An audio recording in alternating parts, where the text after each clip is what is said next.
Україна звертається до партнерів по системі ППО, які у них є на складах.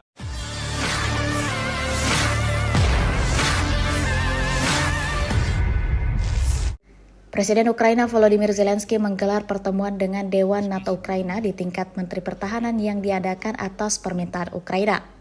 Pada pertemuan itu, Presiden Zelensky meminta kepada dunia barat, terutama NATO, agar segera memberikan bantuan ke negara itu agar bisa melawan Rusia. Ada 5 permintaan yang diungkapkan Zelensky dan diposting melalui akun Facebooknya pada Jumat 19 April 2024. Ukraina membutuhkan sedikitnya 7 sistem pertahanan udara Patriot.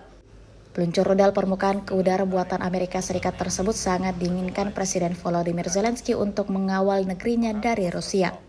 Selain itu, Zelensky mengatakan sudah lama berbicara tentang 1 juta peluru artileri untuk Ukraina, di mana peluru tersebut akhirnya harus dikirim ke garis depan. Yang ketiga adalah Zelensky mengatakan bahwa roket dan rudal jarak jauh sangat dibutuhkan untuk membungkam Rusia. Semakin banyak senjata jarak jauh yang dimiliki tentara Ukraina, semakin dekat pula perdamaian. Yang keempat adalah jika Ukraina memiliki koalisi jet tempur, diperlukan jumlah jet yang cukup untuk benar-benar mengalahkan armada udara Rusia.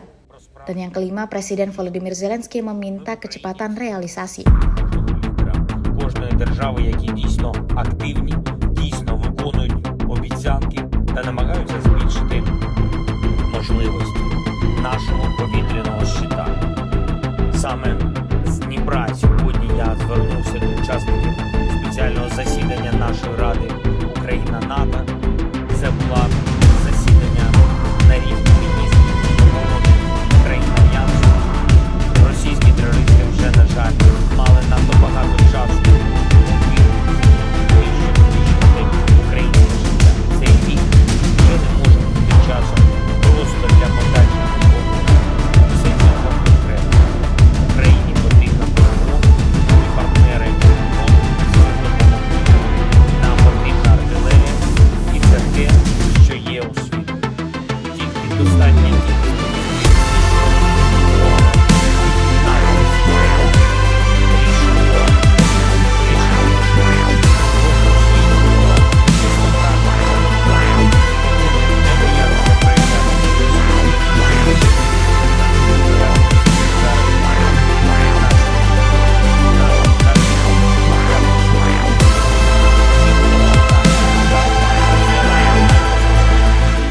Download Tribun X sekarang, menghadirkan lokal menjadi Indonesia.